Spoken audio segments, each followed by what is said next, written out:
All right, guys. First and foremost, want to welcome you guys all to Presenter School. For those of you guys that don't know what Presenter School is, maybe for some of you guys, this is your first time running it. We're going to be running this as an organization every single month now. And how these are going to work, they're going to be 3-hour master classes where we're going to have three different speakers focusing on the keys to becoming better presenters, better at showing the plan. One of the biggest things I learned in the industry of network marketing and the affiliate world as a whole is the better you can present the business, the better you can show the plan, the more your business can grow. And it's as simple as that. And when it comes to scaling a business, the more people you have that can show the plan well, the more your business will grow as well. If you want to build a massive organization of 1,000 plus people, you want to have at least 50 people that can show the business very well. And that's what it comes down to in this space, guys. If you guys are trying to become elite level builders, you want to be able to show the business yourself very, very well, and you want to help other people show the business very well. So this is an affiliate call. So if you're a customer and you're not an affiliate, this call is probably not for you. If you're someone who is not interested in the affiliate side, this also is a call not for you. This is a call meant for people that want to become elite level independent affiliates, affiliates that can lead their own business without having to depend on a mentor, an upline, anything like that. This call is meant for those people that want to be able to present the business by themselves and build a business that can get them to icon levels. Okay, so real quick in the chat, if you guys are someone who's trying to hit the icon levels in this business, drop a me in the chat. If you're someone trying to hit the icon levels in this business, drop a me in the chat. Okay, cool. So when it comes to this business, I just want to kind of reiterate the phases before we kick it off. But there's phases, right, within this business. Okay, so the first phase when you enter network marketing is becoming elite at attraction. Okay, so attraction is the first phase that you have to get down and master, right? And this is for new people coming into space, especially. You got to be able to attract people and get people in front of the plan. Now, the second key skill set, right, that you guys need to learn is retention, right? How to retain a team and how to keep a team long term, right? Being able to build the right systems to retain a team that can withstand basically the test of time, withstand anything that happens in your business. And that also is a skill set that some people struggle with. And then the third thing is how to show the plan effectively, right? The third level of network marketing is being able to show the plan effectively without a mentor, without an upline present. You got to be able to show the plan effectively. And then the fourth thing is all leadership stuff. So how to duplicate all that kind of stuff and so on and so forth. So from my experience, there's four levels to becoming a network marketing leader. Level one being understanding how to attract. Number two being understanding how to retain. Number three being able to show the plan on a high level. And number four being leadership. These monthly presenter schools teach you exactly how to show the plan on a high level.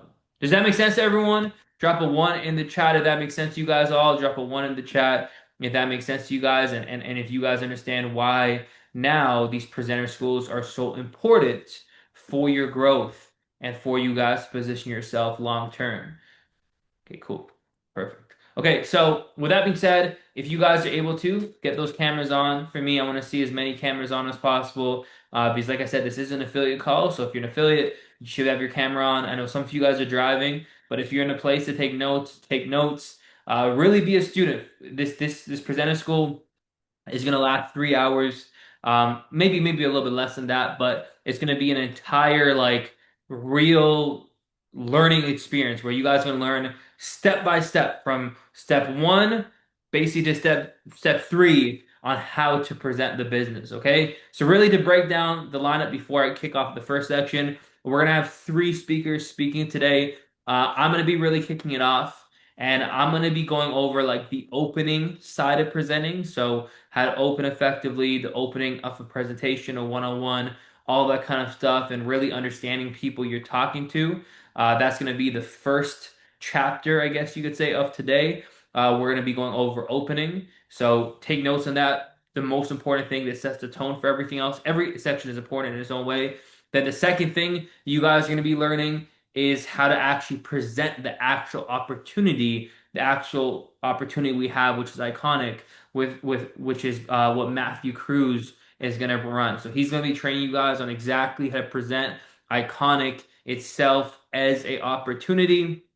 And then finally, the third chapter is going to be run by Biva, and he's going to be going over how to close and handle objections along the way. So you're going to have a full three-section training, and by the end of the three-section training, you guys are going to be able to learn. If you guys apply everything you learn, you guys will be able to become elite level presenters of the opportunity, which is iconic. Does that make sense to everyone? Can I get a yes in the chat? Does that make sense to you guys all? Can I get a yes in the chat? If that makes sense to you guys all. Okay, cool. Okay, so with that being said, let's get right into it. Okay, so for today, I'm gonna really kick it off, and I'm gonna really get into the opening side of things when it comes to presenting. Okay, so the first thing I want you guys to understand is when it comes to presenting the business, most people that are opening up, they think it's just about welcoming everyone, right?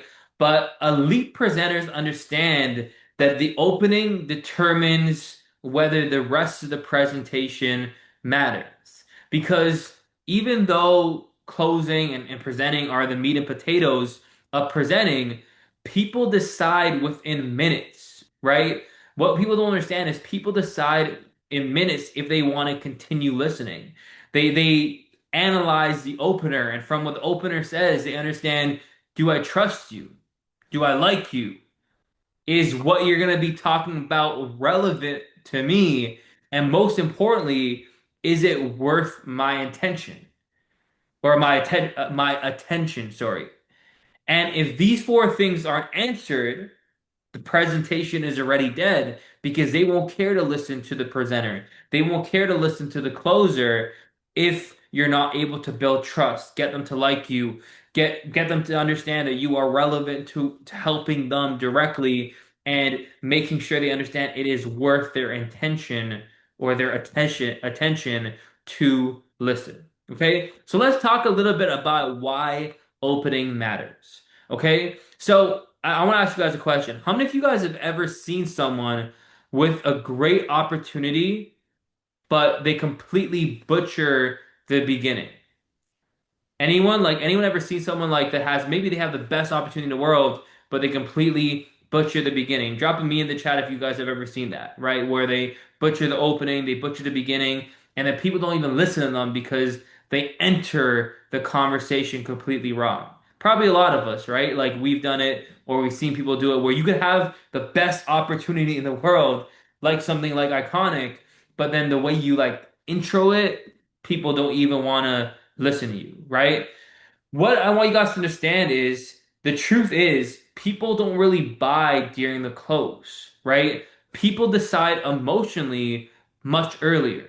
The close confirms a decision that was already made. Okay, so I want you to understand the flow, okay? The flow of like a prospect psychology before anything. So the first thing you want to gain is you want to gain someone's attention. Okay? Gaining someone's attention is everything. Then you build trust, then you build belief, and then you help them make a decision. Okay, so I'm going to drop this in the chat so you guys can see this really quickly right here. So you guys have this saved for you guys. So this is the flow of a prospect psychology. You gain their attention, you gain their trust, you create belief, and then you help them make a decision. So attention and trust are created during the opening or by the opener. Okay? Write that down if you guys don't have that written down. Attention and trust are created by the opener of an event or in the opening of your one-on-one STP. And then belief is created during the presentation, and then closing helps someone make a decision. Okay?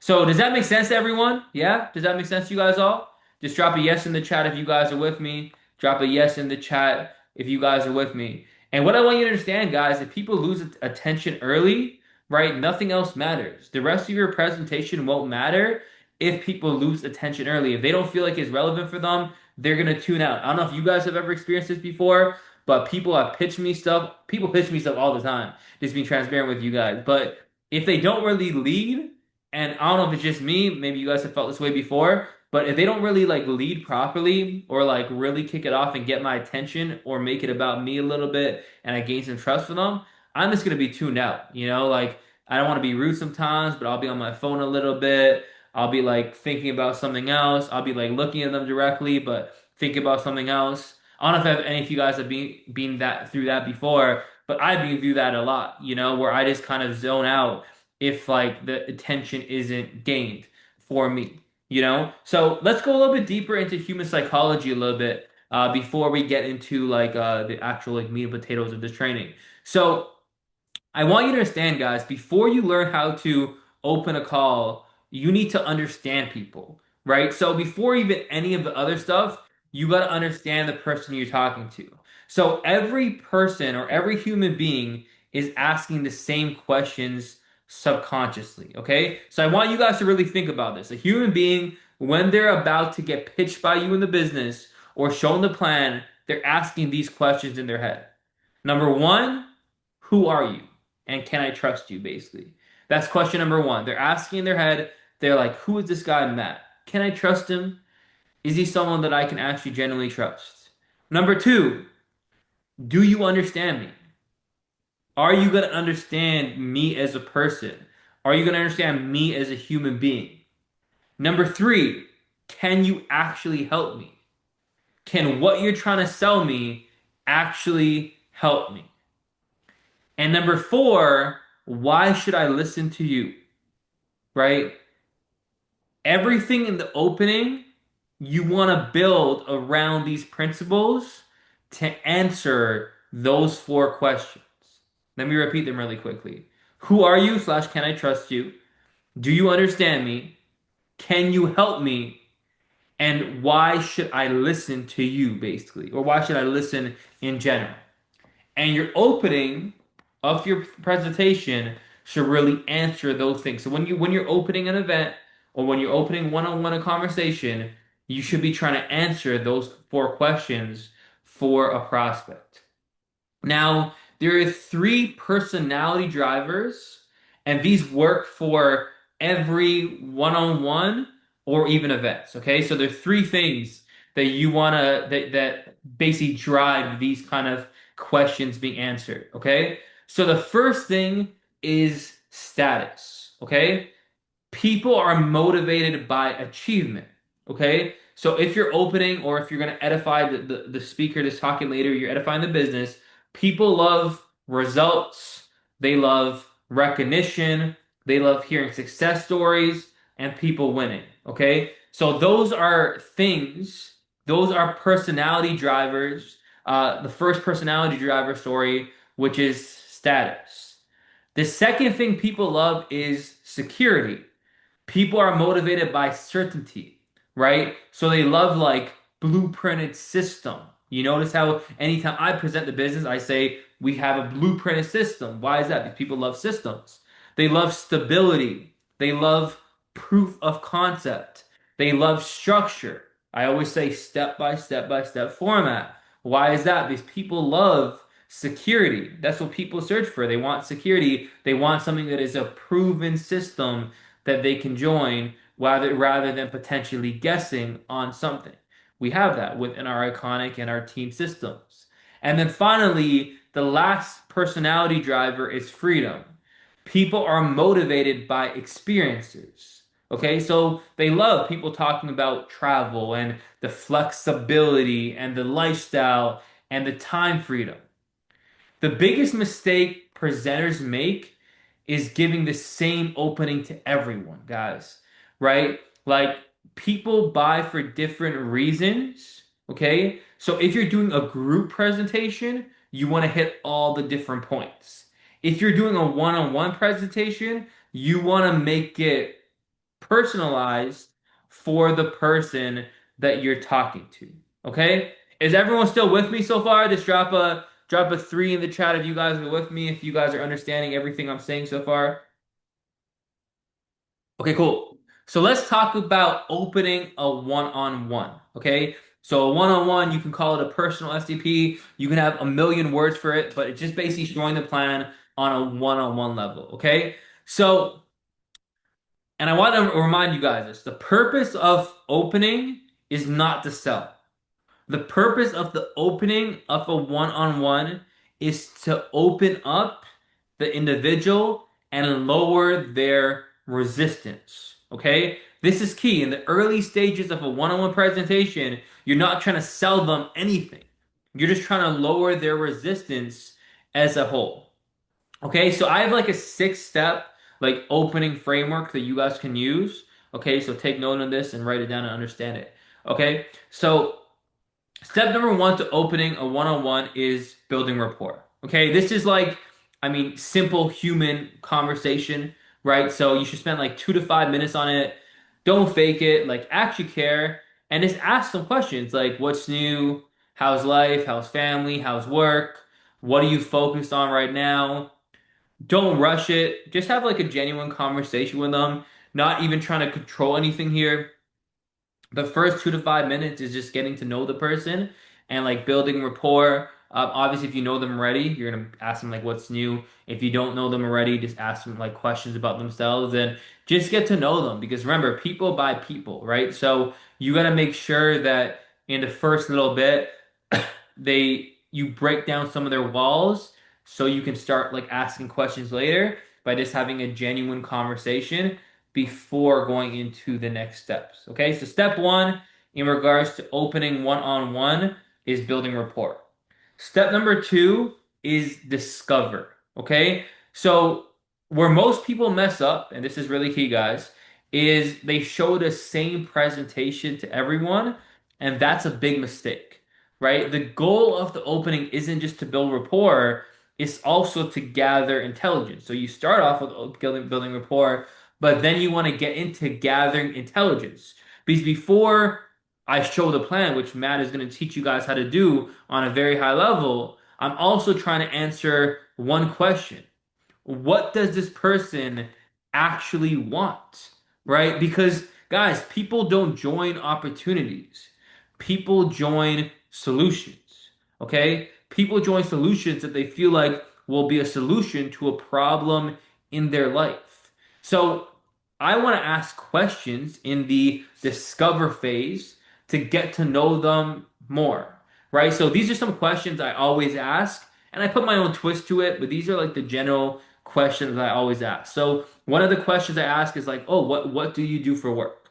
Right? That's an easy question, and I'll let it flow to that, or what do you currently do for money, whatever it might be. Not because I care about their job, because I care about how they answer, right? Because different people are going to answer different ways. So a nurse with a different personality could answer being a nurse in different ways, right? Like a nurse that is very like aggressive will answer a certain way. A nurse that's very like freedom driven will answer a certain way. Their same job, but the way they, I guess, say the job that they're saying they're working is going to be completely different. So you got to be aware of how they're answering. Another question I ask people is what do you enjoy and what do you enjoy most about what you do? Or I ask them well, actually I'll go to the next question after, but what do you enjoy most about what you do? And this tells me what motivates them. Maybe they'll say people, maybe they'll say money, maybe they'll talk about freedom, maybe they'll talk about growth, maybe they'll talk about purpose, maybe they talk about learning. Whatever it might be, I'm listening for the cues in regards to what motivates them.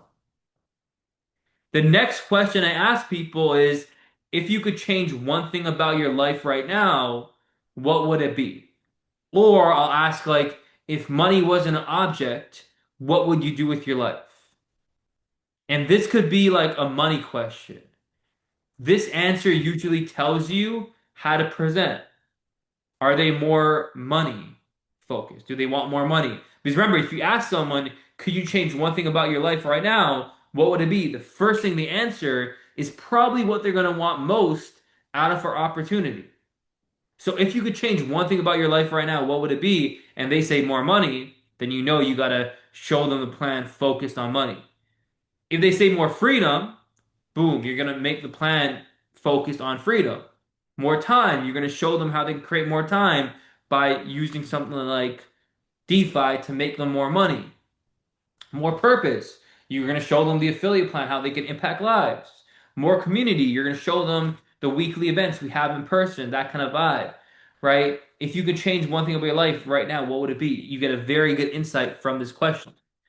And then finally, the fourth question I ask is, what are you working towards over the next few years? Or where do you see yourself, right? Where do you see yourself in 5 to 10 years, right? This gives you a good insight to where they want to be, what's some of their dreams that they're chasing. And remember, guys, people buy solutions that moves them closer to their dream. So if you can find out their dream, and when you're presenting, you can bring back up this dream, you're going to be able to present the business on a lot higher level.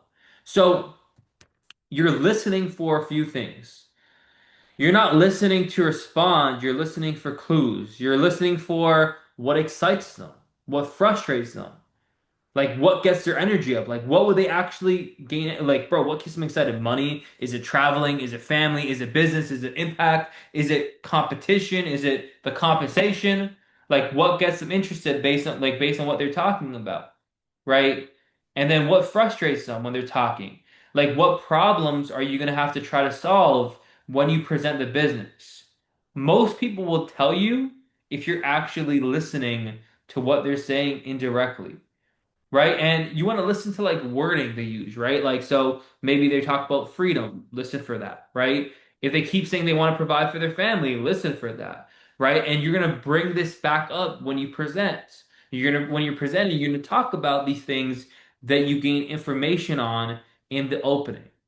The rule, guys, is never present the opportunity through your dream, present it through their dreams, right? What a lot of us do when we present is we just show the plan the exact same way every time. But the opening, guys, is done for a reason. The reason why I'm training in the opening, the reason why this presenter school is broken down into categories, because if you don't understand this part, you're missing a whole part of the picture. The best presenters spend less time talking and more time listening. Because whoever understands the prospect better usually wins and usually gets to close. Right? So this, guys, is something you guys got to really understand because, and I went really big on step two because it's really important that you really discover the person, right? You really dive deep and discover the person as a whole, not just build rapport. Because a lot of people get to know someone all day, but without intention, it doesn't matter. Okay? So step number three of the opening. So step number three of the opening on a one-on-one is find the gap. This is really quickly. So current reality versus desired reality. This is where the interest lives. Okay? So there's current reality and desired reality. Current reality, working 3 jobs, hate it. Desired reality, want more time and freedom. You got to solve, right, the difference in between. The bigger the gap they admit, the easier the presentation becomes. So in that discover phase, we also want to find the gap, which is or after the discover phase, we want to find the gap. So what is their desired reality? Is it making 10,000 a month and not having to work a job? Okay, cool. If that's the case, and right now they're working 2 jobs and they're making 3,000 a month, the gap is $7,000 and the gap is 2 jobs. So we need to find a solution for 2 jobs. That's crazy. We need to find a solution for 2 jobs, and we need to find a way to make up that $10,000 in or through the business and give them a plan to do so. Okay? Does that make sense to you guys all? Are you guys all understanding it? Remember, you're not doing this now. You're gathering information now. In the opening, you're going to do all this when you present the business after, right? In your presentation, in your showing the plan, you're going to do that after. Make sense? Everyone got step number three down? Yep. So step number four, okay, set expectations. So the fourth step of opening one-on-one is setting expectations. So you just want to let them know, like you want to. I like to do this as a whole in my opening. I recently started doing this actually. When I do a one-on-one, I let them know like today isn't like a pressure call. Like I simply want to show you what we're doing. So I always say that like when I'm opening, I just want to show you what we're doing. And if you like it, we can talk more. If you don't like it, it's completely okay. Just to break the resistance because a lot of people are so used to closing calls where they get closed. So even though I am trying to close them obviously in the call, I'm just gonna let them know in advance, like, look, I'm not here to pressure you to make a decision. I simply just want to show you what we're doing, right? And if you like it, we can talk more. If not, it's completely okay. So that just really drops their resistance lower, right? That's step number four. Step number five, and that's called setting expectations. Step number five is establish credibility. So not flexing on them like, yo, bro, I didn't make $5,000 last week. I'm sick, like blah blah blah blah blah. I'm the sickest trader out here. That's like flexing on them, right? Credibility is very different than flexing. Okay, so there's a difference between saying like a bad credit bad establishing credibility is, oh, I made $100 million or I made $1 million, blah blah blah. A good establishment of credibility is I started off as a broke student working multiple jobs, and this vehicle changed my life. It took me from that broke student to now someone who's been able to create for myself, and not just me, but help other people create for themselves a full-time income in this space. There's relatable, and then there's impressive. Establishing credibility is all about relatability, not being impressive. Okay? So that's very important in your opening on a one, because remember, this is a one-on-one, so you're doing the rest of it too, that you establish real credibility as you open. And then step number six of the opening on a one-on-one level is create curiosity. So based on what you told me, I actually think this could be really relevant to helping you get out of this job, to helping and make it about them, right? Make it about them, right? This is where a lot of people like mess up. They make it about someone else. Make it about them. Based on what you told me, I actually think this could be really relevant in helping you get out of that job you hate or helping you get to that $5,000 a month. Then you transition to actually presenting, and now they're fully ready to go. Okay, guys, so this whole opening maybe should take like 10, maybe max 15 minutes of like a one-on-one show the plan. But if you do this properly, they'll be primed for you to show the business where you can literally show them the whole business in like 10 minutes and they're going to be so open to signing up because you already broke it down as a whole. That's a good question, Willie. So, for establishing credibility, you obviously can talk about where you're at currently, right? So, I started this business, to say you're like 3 months in. I started this business as a let's say as a kitchen worker. I still work at that job, but I'm on track right now to be quitting that job by the end of this year. And on top of that, through the past 3 months of me being part of it, my mindset has changed dramatically. And I feel like by the end of this year, I'm gonna be, or I feel like in the next few years, I'm gonna be a multiple six-figure earner or something like that. So you talk about where you're going, not where you are, but obviously where you're working towards, or I will be, not even I feel like I will be, so they know exactly where you're going with this business. But that was a good question. Okay, guys, so does everyone understand how to do a one-on-one opening? Just drop a three in the chat if you guys get opening a one-on-one. If you guys understand that fully, drop a three in the chat if you guys understand fully how to do an opening of a one-on-one presentation. Okay, cool. All right, all right, all right. So um let's get into the next section, which is opening an event. Okay? So when it comes to opening an event, a lot of people honestly like ruin an event. Like I'm not gonna call anyone out, but I've been to events where the opener just botched the whole thing. And when the opener botches it, the entire room just dies and it kills the entire vibe. So yeah, opening is so key because when it comes to an actual like event, energy in the room is everything. And most people that can't open properly, you can literally destroy the event right there with a bad opening. So like some people will start off with like, can everyone hear me? Or blah blah blah blah blah. Like you just gotta own the room. That's the biggest advice I'll give you guys is owning the room. Okay, so let's talk about the opening event formula. Okay, so these are like my keys to opening up the event. Okay, so the first opening piece of the opening event formula is energy. Okay, energy is transferred before words. Okay, so you gotta walk out with certainty. You gotta walk out with confidence, right? You gotta smile. You gotta own the room as a whole.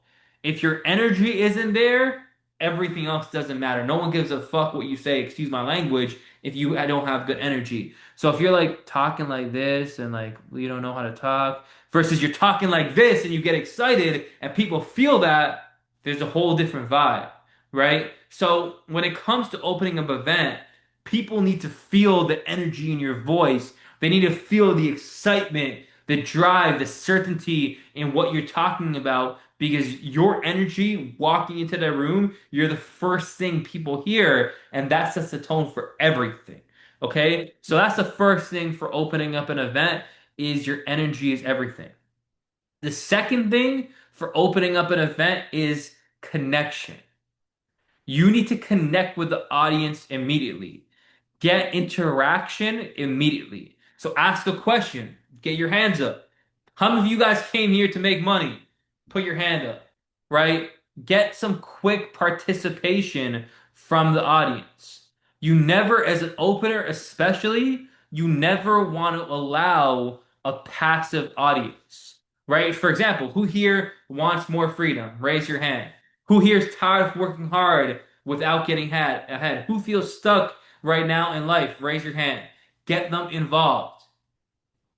If this makes sense, can I get a me? One, two, three, me. Everyone says me at the same time. These are all things you can do to get the audience involved.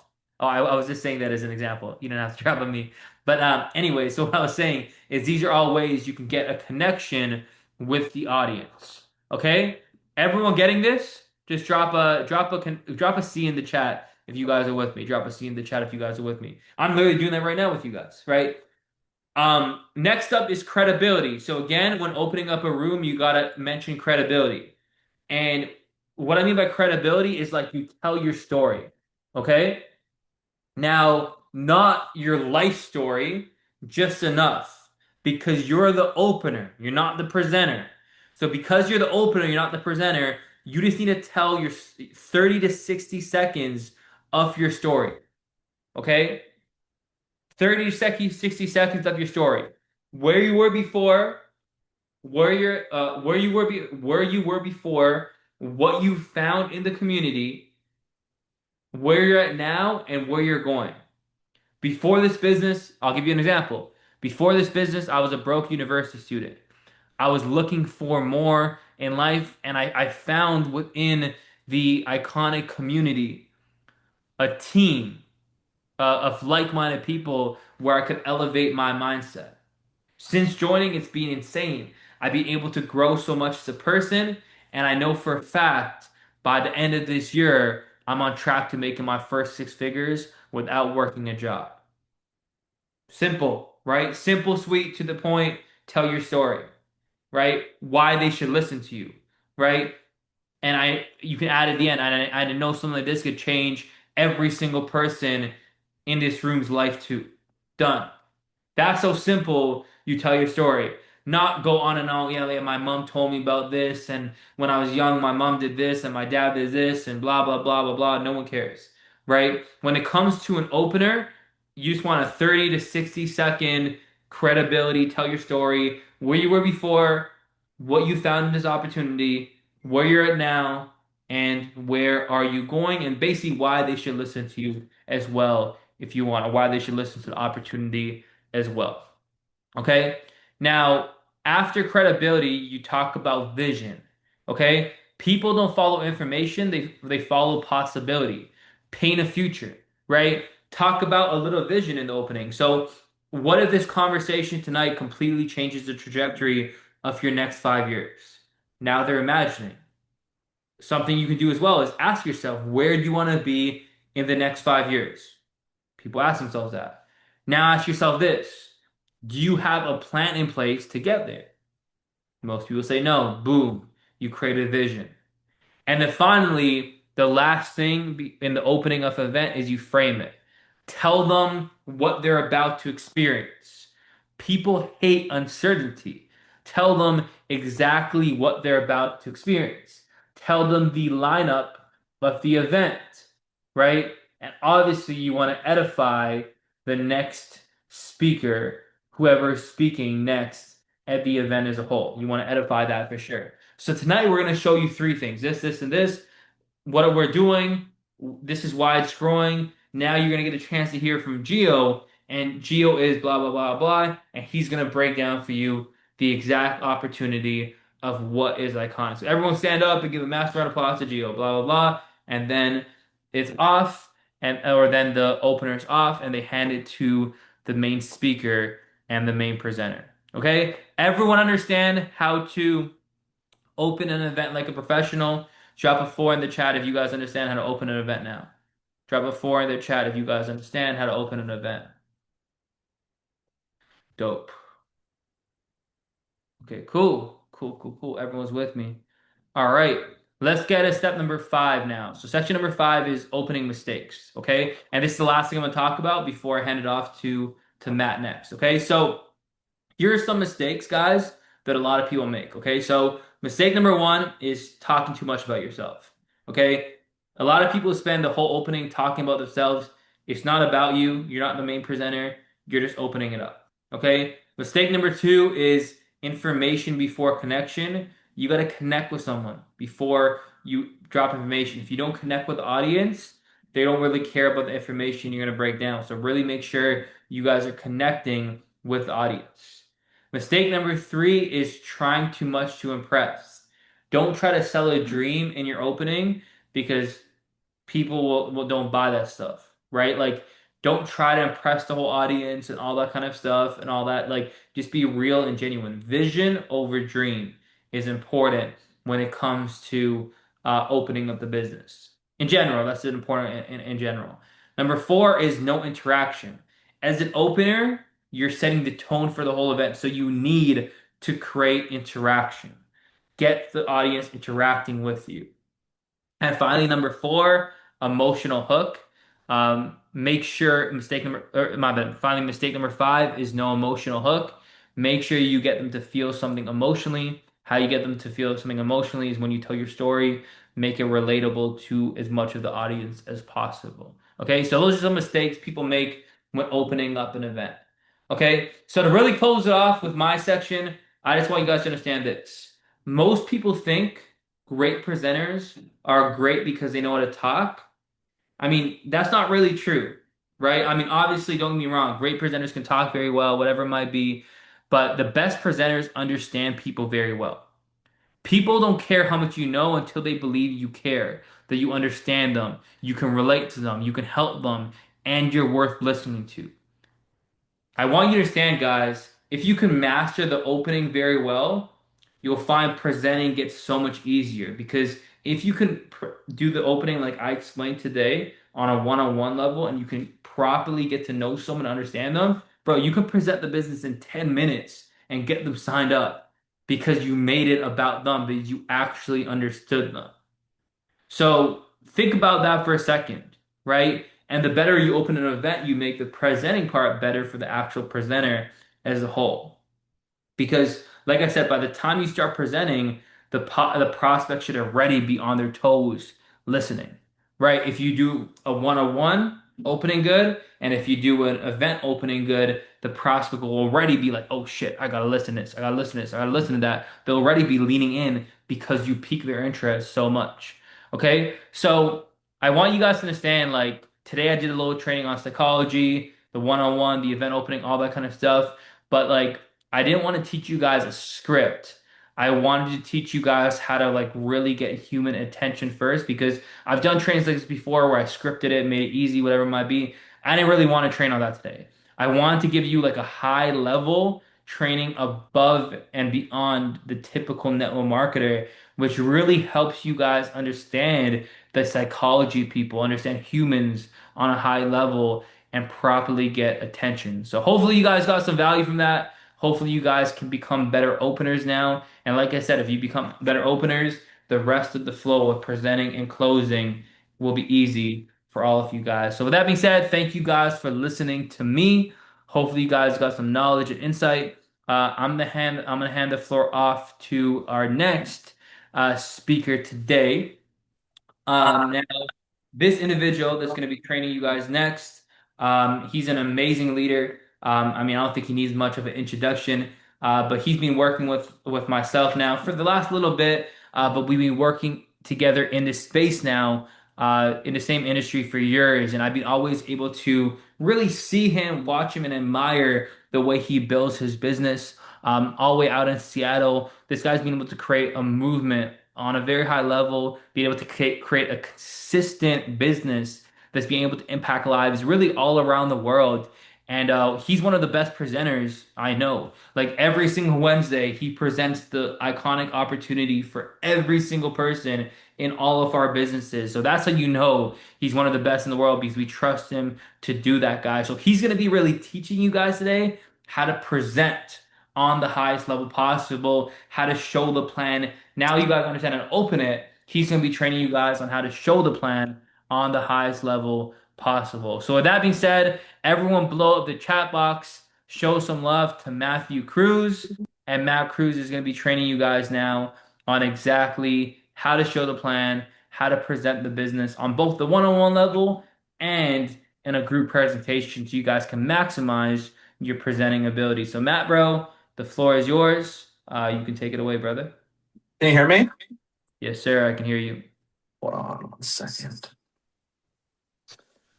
What's going on, fam? Let me give credit back to Matt. He's literally one of the top earners, top leaders here in Iconic. And shout out to him for putting this training together to make sure that every single person here is trained properly. Because I'll tell you what, for me, when I got started in this industry, I was the most naturally introverted person ever. I couldn't speak to one person, let alone a group of people. And I remember when I got started in this industry, and I was about 2 weeks into the business, and I had a mentor who had done every presentation for me, and I was at a home event.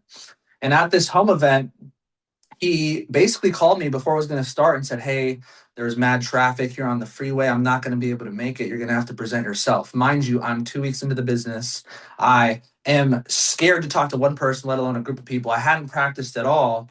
And that day, I ended up stepping up, doing the presentation. And out of about 12 people, keep in mind that it was the worst presentation ever. I spoke way too fast. I didn't give enough information. I wasn't confident. It was like a 2 minute presentation. But a couple good things came from it. Number one, I didn't die. So that was good. I realized, okay, that wasn't that bad. In fact, that's the worst that it's going to be. Number two, someone actually signed up. And I'm like, dude, if someone signed up from that bad of a presentation, then maybe this isn't as hard as I thought, and then also it just forced me to step up. It forced me to, when you learn how to present, you take control of your business and you're able to, you know, dude, you're able to write your own paycheck because you're able to show the plan as much as you want. And that's the goal of these trainings. So again, huge shout out to Matt for putting this together, is because rather than you having to go through what I went through, you guys are going to learn how to do it the right way the first time. And I tell you guys that story because I want you guys to know that lesson number one is great presenters are good storytellers. We've all heard that facts tell and stories sell, right? And so, when we're, going through the presentation, especially group presentations, when it comes to like a one-on-one, it's a lot more conversational. It's less of a presentation. It's more of a conversation. But especially like these, big group webinars or big group events, you got to get very, very good at, telling stories and having analogies and giving examples. Drop a 777 in the chat if that makes sense. And, shout out to Matt also for talking about engagement. I think that engagement is everything. When it comes to presenting, obviously, if you're in a group of people, just saying, hey, does that make sense? Yes or yes. Or, hey, by a show of hands, how many of you have blah, blah, blah? Engagement is everything. And that's something that we'll talk about as well. So I think I'm going to start by talking about presenting on a group level, group dynamics, and then we can talk about one on one. All right. So, when I am doing a presentation in group, I prefer to use slides, especially when it comes to like, let's say a big event in person. If there's multiple speakers, there's a lot of room for error. But if you have slides, then, it keeps you on track and it's very systematic, right? You have slide one, slide two, slide three. You already know, you've already practiced, and you're good to go. And there's no weird transition or like mess up between speaker to speaker because you guys have an organized slideshow. So I'm actually in the process of fixing some of my slides right now. So this is an example of what it might look like, and they're a little bit like, what's the word I'm looking for? I need to make them look more uniform, like all one slideshow. You'll see like some of them are pieces from different slides because I'm literally in the process of making one right now and finishing mine. But yeah, guys, let's dive in to the actual presentation.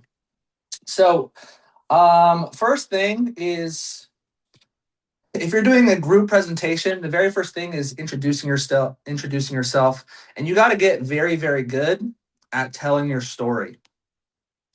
The way that I like to tell my story, there's different ways of doing it. The way that I like to tell my story on a group level is I like to start off and just introduce myself. You know, hey, my name is Matthew Cruz. I'm a business owner. I'm an investor. I'm based out of Seattle. I have about a decade of experience when it comes to entrepreneurship, 8 years as well in the different financial markets. We've been able to grow an amazing community to teach people how to trade, how to invest, and how to build residual income. Now, I would obviously say that with a lot more excitement, a lot more energy. Uh, and I guess we could start by saying that first. 90% of presenting has nothing to do with what you say, it's how you're saying it. It's your excitement, it's your belief, it's your urgency, it's your exclusivity. And that is, dude, you can give the worst presentation, but if you're excited, if you have massive belief, then that, have you guys ever heard of the law of state transference? Whatever energy you have is going to be contagious to the people around you. And so you guys have heard me tell my story so many times, but I kind of start there by introducing myself and establishing a little bit of credibility, and then from there, it's kind of like I heard this idea of peak and then valley and then peak again. That's how I like to tell my story. So I'll start there, then I'll say, but before this industry, this is where I was. I was a broke college student. I was working as a valet parking cars. I hated my job. I hated my life. I hated my situation. And I'm hitting on all these pain points because they're very, very relatable to everybody in the crowd. Most people are overworked, they're underpaid, they're not making the money that they want to make, they're not living the lifestyle that they want to live. So I'm just sharing that, but from my experience where I was. And then I talk about how I got introduced to this platform and how it changed everything, and how I was able to learn how to build multiple sources of income, been able to travel around the world, been able to do this, do that, and how it's impacted me in a positive way. So you kind of start here, then you go down here, and then you end up right back up here. So that's how I share my story. Um, and then from there, I'm gonna edify our community. I'm going to edify the company. I'm going to edify Iconic. And I'm going to say, hey, listen, we're a part of a company called Iconic. It's the fastest growing trading and investing education platform. And there's thousands of people all around the world that are in this company. And it's the most innovative company in the trading space.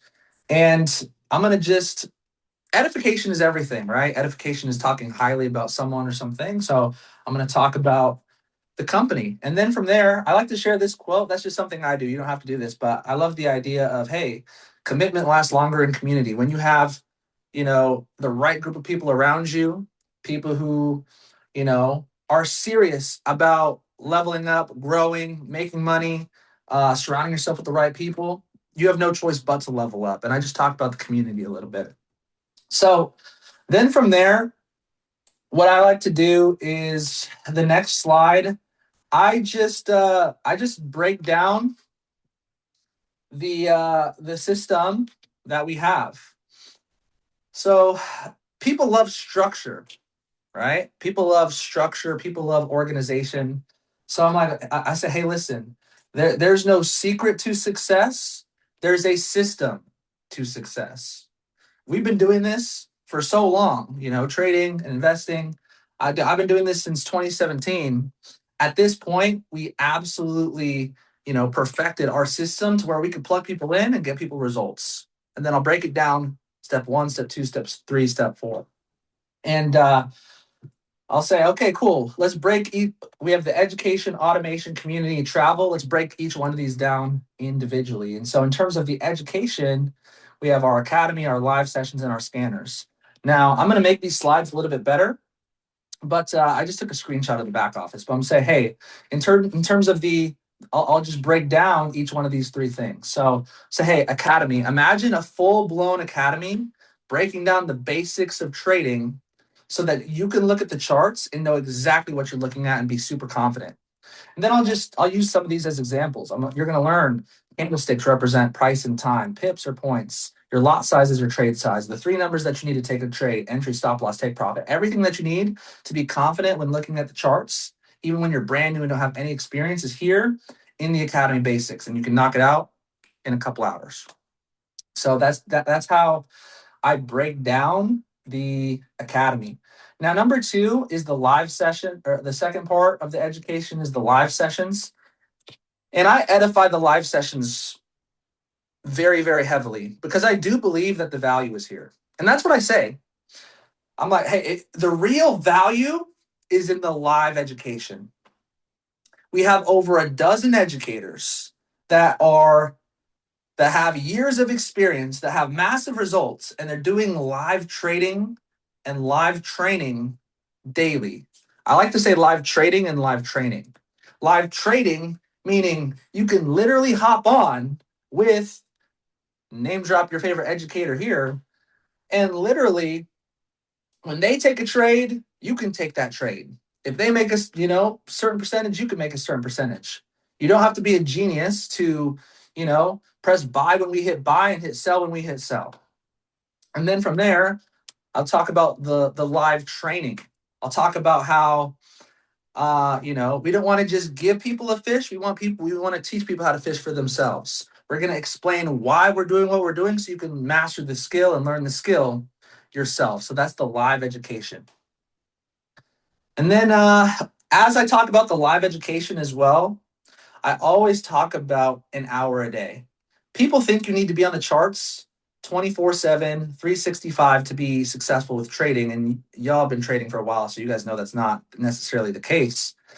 Um, Elite presenters, they knock out the objections during the presentation. What are the main objections? Time, money, too difficult. You see how simple I just talked about how, like, dude, all you have to do is follow along, right? You don't have to be a genius to hit buy when we hit buy and hit sell when we hit sell. So be aware of the top five objections and knock them out during the presentation so that you don't get them at the end. People are like, dude, how do you deal with this objection or that objection? I'm like, dude, I don't even get those. I don't get them because I'm knocking them out during the presentation. So that's the live streams, right? And then here also, last but not least, is we have scanners. So when it comes to the scanners, there's 6 different scanners, and I don't like to confuse people with too much information. So I just talk about DeFi, but talk about whatever scanner you use yourself. For me, it's DeFi, right? So when I start talking about the scanners, I'll say, hey, listen, we have 6 different AI scanners. And I use the analogy of retail traders versus institutional traders. I'm like, look, I'll say, hey, listen, individual traders, people like you and I, we're less than 5% of the markets. We don't move the markets at all. The people who move the markets are banks, large financial institutions, hedge funds. These are the people that are actually moving the markets. And guess what? Everything that they do is algorithmic. Everything that they do is AI. If they're doing that, why are we not using AI in the markets to be profitable as well? So that's the analogy that I use. You'll notice that I have like an analogy or a story for almost every single slide. So like the moment the slide comes, I've already practiced it so many times that like it's just like a what's the word I'm looking for? It just triggers like the story in my brain, right? And then from there, when I talk about DeFi, I'll say the reason why I like DeFi is because I've tried everything since 2017, and the reality is I was looking for something that was very very simple and very very accurate. Give me something that's simple. I can teach you how to use DeFi within your first week. It literally gives you the entry point, the stop, and the exit points, where to get in and where to get out. And all you have to do is just copy those numbers and take the trade. But also, it's very, very accurate. You should be winning 6 or 7 out of 10 trades just from the scanner alone. And so that's how I edify the scanner on this slide. And then after I go through that, right, then step number 2 is the automation. But before I even talk about the automation, I'm like, listen, and that's just the education, is what I'll say. All right. So every single slide, there should be a smooth transition to the next slide. You shouldn't have to think about it. There should be a smooth transition. It should be like, I don't know how else to explain it. There has to be a smooth transition from slide to slide. And that's just the education. Step number 2 is the automation. And then when I break down the automation, I'll say, hey, listen, over the last X amount of time, we had a lot of people say, hey, I don't have the time. It's too difficult. Can you trade for me? We didn't have anything for them. And a few months ago, our platform, our company developed an app. It's called IQ Auto. And how it works is we have our top 5 traders on the app. You can connect your trading account to it. And when they place trades, it'll mirror in your account and you can potentially profit hands free. And another example that I'll give people sometimes, I'm like, dude, imagine if you went to sleep and a trade was placed on your behalf and hit the take profit and you made money and then you woke up and you didn't even have to do anything, right? That's an example that I might use for the automation. That's probably not compliant, but it is what it is. All right, next. Let's move on. Where are we at? So that's how I explain the automation. Community. When I get to the community, my transition is I'll say, hey, people join because they want to make money, but they end up falling in love with the community. We have an amazing group of people. And I'll say, hey, listen, we have chats, we have calls, we have events. I just took a screenshot of our chat. I'm going to make this a much better slide here. But I'll say, hey, listen, we have chats. And then I'll just show them what our chat looks like. I'll say, hey, we have calls, live trading calls literally happening every single day, multiple times a day. And then I'll say, hey, we have events. Then maybe you have a picture of your last event here, and then you can edify that event as well. But that's the way that I like to break down the community is chats, calls, and events. And then by the time you get to travel, my transition here is we love the idea of trade and travel, being able to make money, but being able to travel the world, go wherever you want to go, and have those experiences. And the way that the travel works is it's 2 parts. You have the travel portal and the group trips, and then I'll just break it down. I'll say, hey, listen, I just took a screenshot of the travel portal right before this, but say, hey, listen, we have over 2 million different hotels, flights, rental cars, cruises, all things travel. And for somebody that travels a decent amount, for someone like me, I'll save thousands of dollars a year just from the travel portal alone. So I'll explain the travel portal. And then I don't have a screenshot of the group trips, but I'll just talk about the last group trip. Whatever the last group trip was, or the next group trip that's coming up. The last one was Japan, right? And then I'll say, hey, listen, the travel portal you get instant access to. You can use it whenever, wherever. The way that the group trip works is we leverage the buying power of our entire group and the connections that we have, and we get massive discounts. The last one that happened was in Japan. We had X amount of people fly to Japan. The entire experience was planned out. Uh, Everybody, got picked up from the hotel. All the excursions were planned out, and obviously, I'd probably name drop all the fun things that everybody did. And I'll say, dude, this was a $3,000 retail trip that being in our community, we got access to for $500. So before I move on to the price, let me know if you guys have any questions before I move on to the price, because that's how I like to break it down. We have a 4-step system: education, automation, community, travel, and then I break them down individually step by step. If you don't have any questions, drop a 222 in the chat if this makes sense. Let me know. You guys can tell I've done it so many times that it's just in my brain, you know? All right, cool, cool. Perfect. Solid. Next, let's talk about the price. So I'll just say, okay, when it comes to getting started, you got to be very clear because people get confused with like the monthly and the initial. So make sure you're very clear and very confident when you're breaking down the price. Guys, I want you guys to understand something. People are charging thousands and thousands of dollars for trading courses that have a fraction of the value of what we have. So you should be extremely confident when you're breaking down the price. A couple $100 is a joke. This is a 3-figure investment that turned into the results that it's turned into for me and for Matt and for Beeve. It's absolutely ridiculous. So you should be extremely confident once you get to this point. All right. All right. So I'll say, hey, listen, the initial month is 349. And I'll just downplay it. I'm like, dude, it's a couple $100 to start. And then I'll say, there's a monthly membership to maintain access to everything. It's 229 on a monthly basis. So like the following month or months. And you get access to everything: the education, automation, community, travel. And then that's where I transition into For No More. And I'll say, hey, I'll say, and we do have a, and we do have a program called For No More.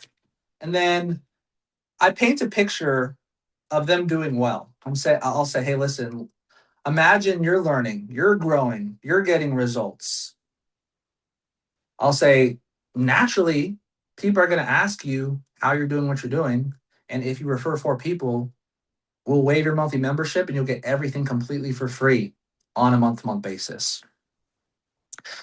And then before I kind of go into the compensation plan, I'll just say I'll say something along the lines of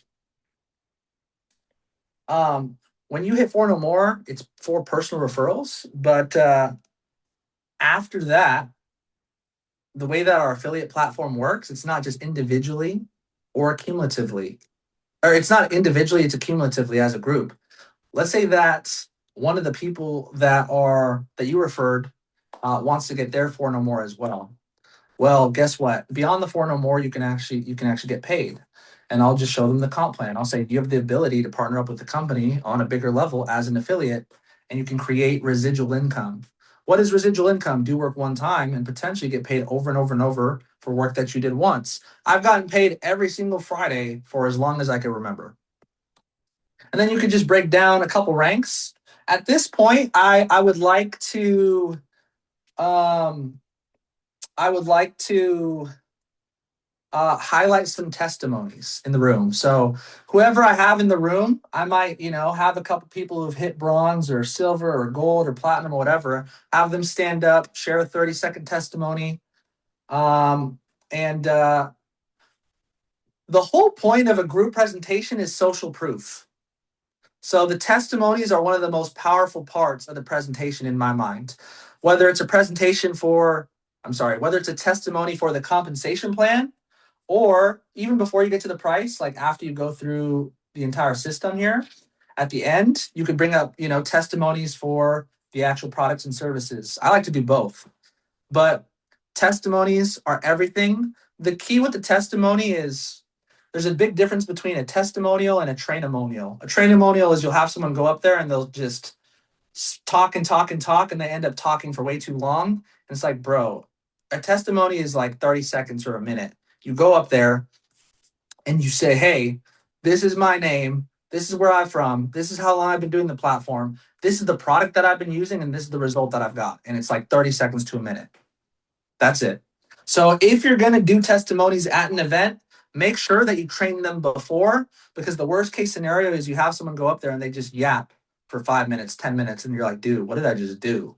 You know, people are not, they got to be trained on how to do it properly. All right.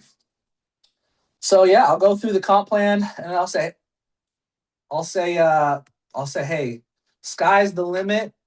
This once I get to icon, I'm like, dude, this is $10,000 a month residually every single month. I'll say, dude, this is just the first half of the compensation plan, and the income literally doubles at every single rank. So when I tell you sky's the limit, think bigger, think faster, whatever you can think of is possible. I don't usually talk too much about like the super bigger ranks because I just feel like sometimes that scares your average person away. If they hear a million a month, it's just like they can't even comprehend 10,000 a month or 20,000 a month or 30,000 a month, you know? So you can talk about it if you want. I just, prefer to kind of mention mostly these. And then at the end of the presentation, I want to put people in a box. I want to put people in a category. I'm going to say, hey, I want them to put themselves in a category. Hey, listen, there's three types. Wait, why can't you guys see my screen here? Do you guys see the ABC thing or do you guys see the comp plan still?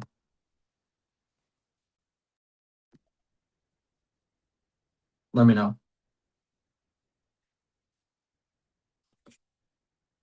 Okay, for some reason it's frozen. Let me reshare my screen.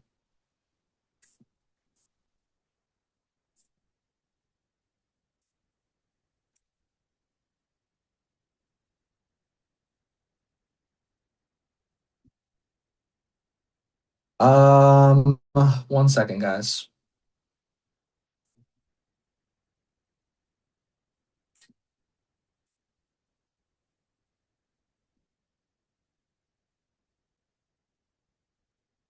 I don't know why it doesn't want me to share my screen here.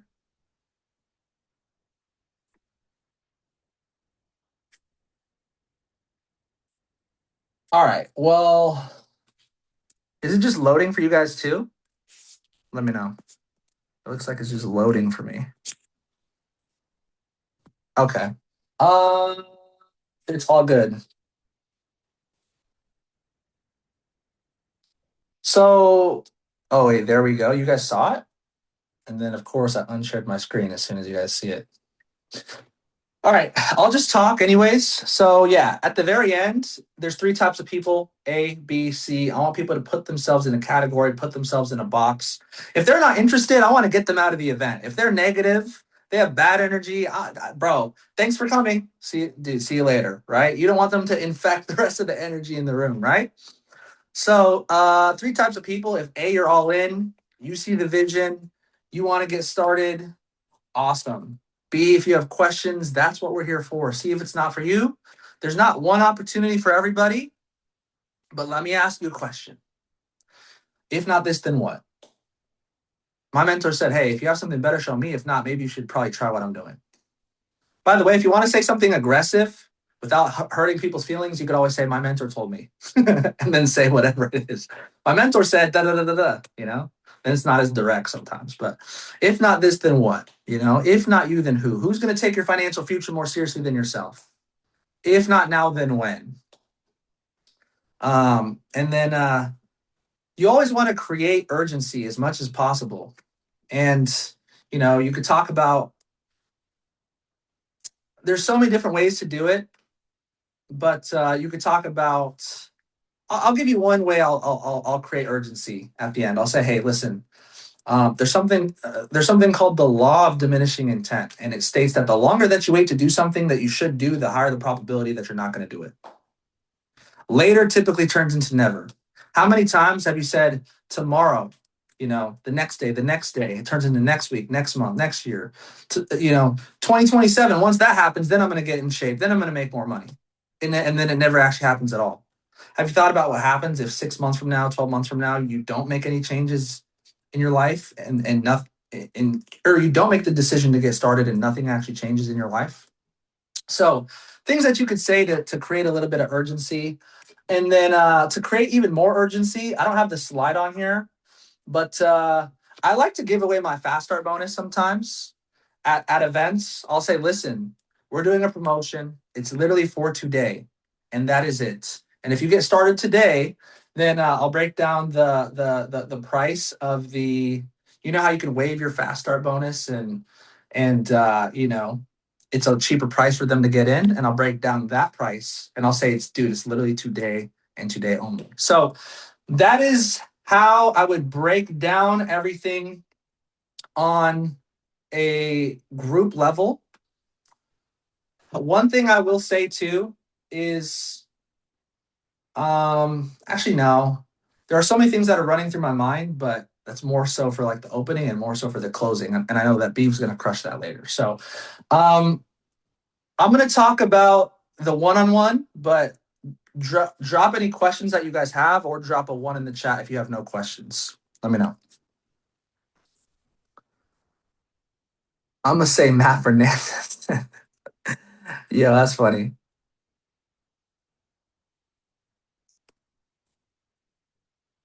All right, cool. Y'all are good then? All right. Um, so when it comes to a one-on-one presentation, it's a lot less of a presentation because like dude, when you're doing a group presentation, it's just you just talking most of the time. But like Matt said earlier, if I'm doing a one-on-one, 80% of the conversation is me just asking questions and just listening and trying to identify their problems and their pain points and their goals and say, okay, based off that, here's the solution, and then just showing them the platform. Also, there's a difference between a presentation and a demonstration. A presentation is slides, which I like for big events because there's not as many room for error. There's not as much room for error when it's like transitioning and stuff like that. But if it's a one-on-one, then like Matt said earlier, I'll sit down with them and I'll ask them questions. I'll ask them questions like, what was it that I posted that caught your attention? And then they're like, dude, I saw the post about copy trading. Now I know they like copy trading, right? And so the moment I start talking to them, dude, they're selling themselves from like the first minute. It's not me convincing them, it's literally them selling themselves. The psychology of a one-on-one is very, very interesting. But yeah, dude, also, dude, or if it's a three-way call, yo, like, how did you get connected with so and so? Oh, I found him on Instagram or TikTok. Oh, what was it that he posted that caught your attention? Oh man, I was blah blah blah blah blah. Uh, Maybe they'll say, yo, I saw the post about copy trading. I saw the post about the trading event. I saw the post about blah blah. Blah. Then I'll say, oh, awesome. And then I'll say, how long have you been trading? I've been trading for a while, or are you completely new? I want to know. The more information that I can gather about this person, the more I could tailor the solution to them. And I'm also qualifying, right? I'm also, dude, is this person even a good fit or are they not, right? A couple other questions that I might ask as well. I know that Matt covered this, but I'm just giving you guys a few more just because I feel like it doesn't really make sense to go into the one-on-one without some of the questions. And then if they say something along the lines of, there's two types of people. There's people who have never traded before, and then people who are already trading. If people are trading already, dude, it's so easy to get them started because they already see the value in trading. They already know it's important. They're probably just not profitable yet. And then you could just say, hey, here's the system. If they don't know anything at all, then obviously it's very, very doable to sign them up, but it's a little bit slightly more difficult because they just don't know anything. Um, but that's why I'm asking them, are they new or if they've been trading for a while? And then I'll ask like a question that I like to ask as well is like what caused you to want to get into it now though, or what caused you to want to learn about it now? They're literally going to start selling themselves on why they want to learn now. What do you think works better? External pressure, you telling them, dude, you need to join now, or internal pressure, them saying, oh, the reason why I'm trying to get into it now is because blah blah blah blah. What do you think?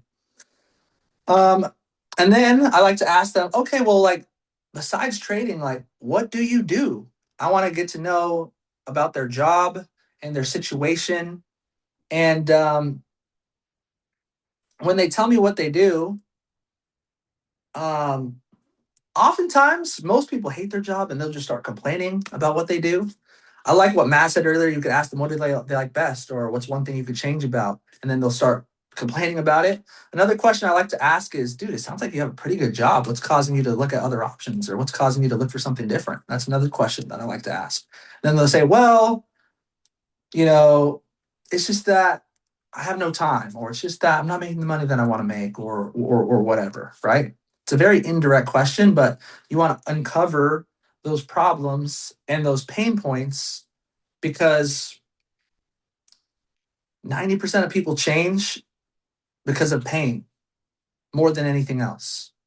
Um, it, it, te- 10 to 20% of people are going to change because they have a big, exciting goal. Most people are going to change because their situation hurts bad and they got to do something about it, right?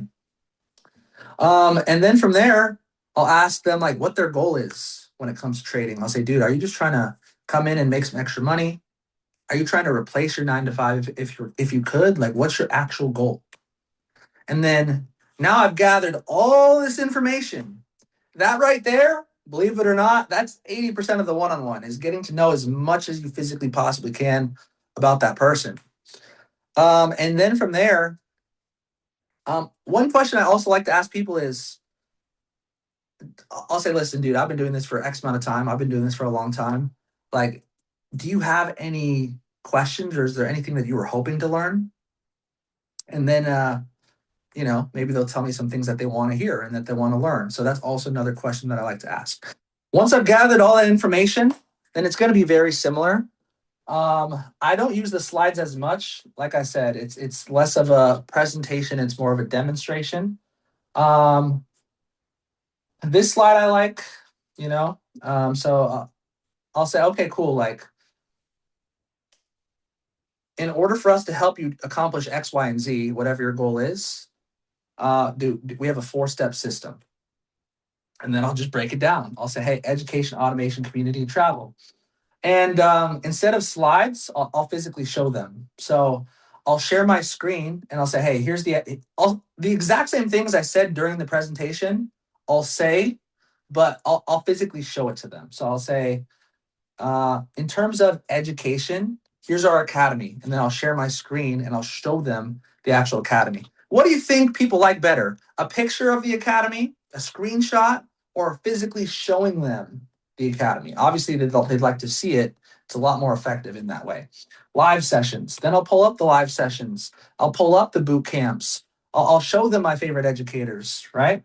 And then scanners. Whatever scanner you feel like is going to benefit them the most, right? Um, and then automation, you can show them, let me see. You can I have this PDF of the automation, so you can show them this, or you can show them the actual app. But you can say, hey, listen, here's the automation.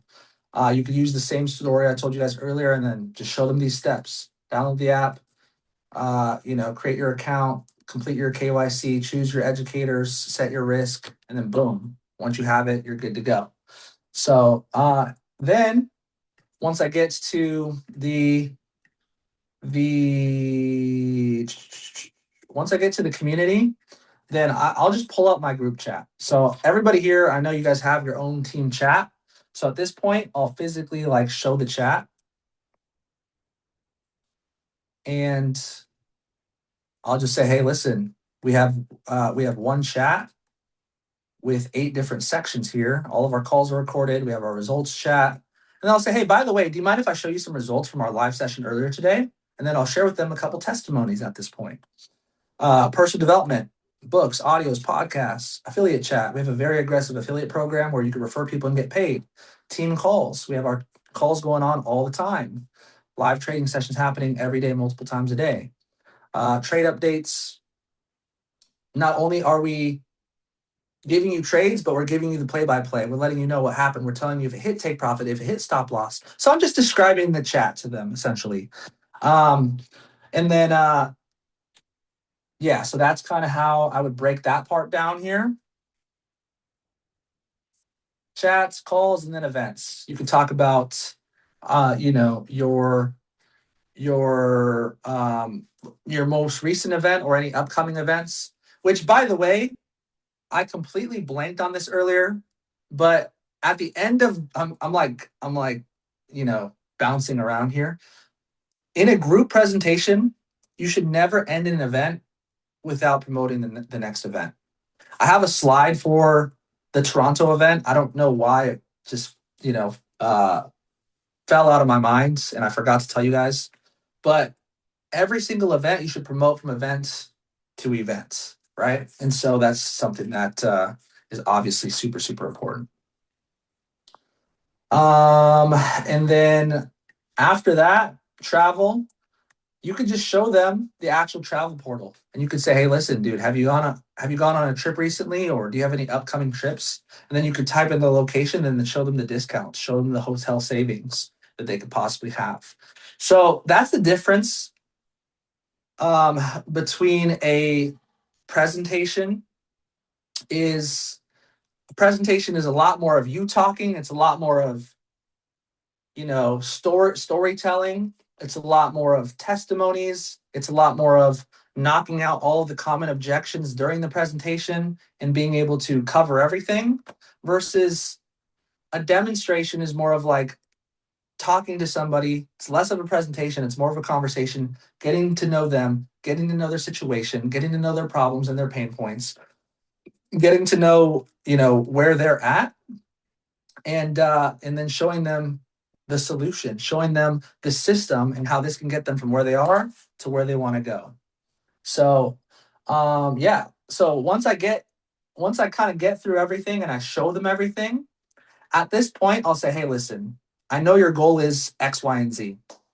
I know your goal is you want to make an extra 2,000 a month so that you can do blah blah blah, whatever they're trying to do.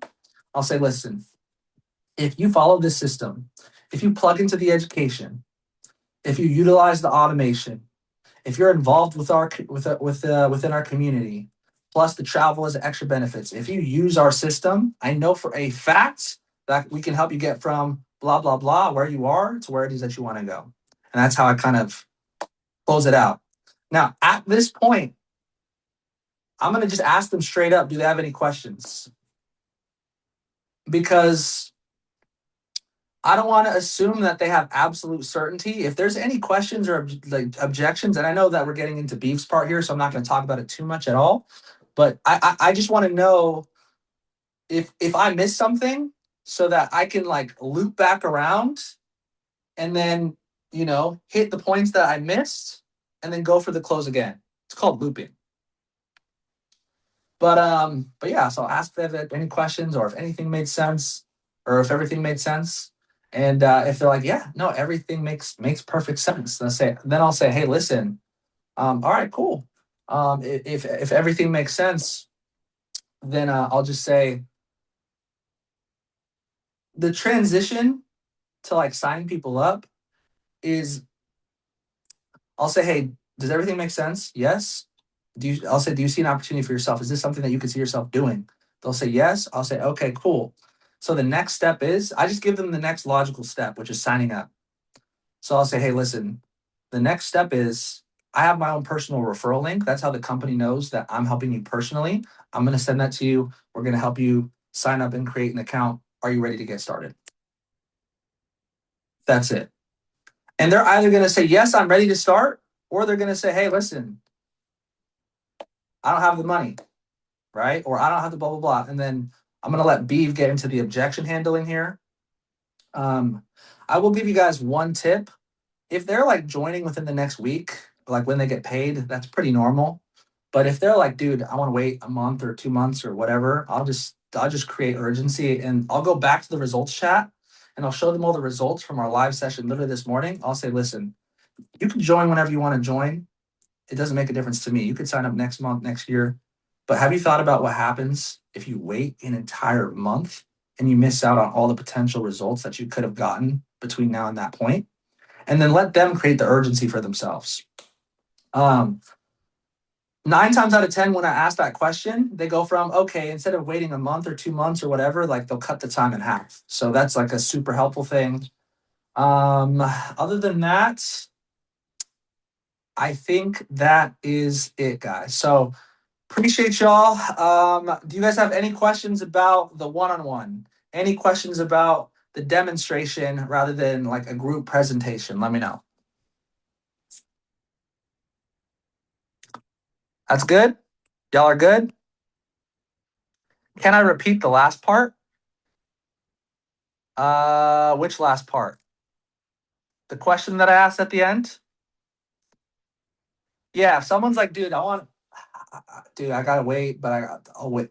If they say like a week, then dude, like it is what it is. I get paid this Friday or whatever the case is. That's fine. But if someone's like, dude, I want to start next month, I'll say, I'll show my hands like this. You look innocent like this, right? I'll say, listen, it doesn't make a difference to me. You can join whenever you want to join. Next month, next year, I don't. It doesn't make a difference. But and then like I'll show them the results chat and I'll say like, dude, this is just from our live session this morning, and we trade together every single day. Have you thought about what happens if you wait an entire month and you miss out on the potential results that you could have gotten in this entire month? You have to ask it in like a genuinely concerned tone. Again, it's not what you say, it's how you're saying it.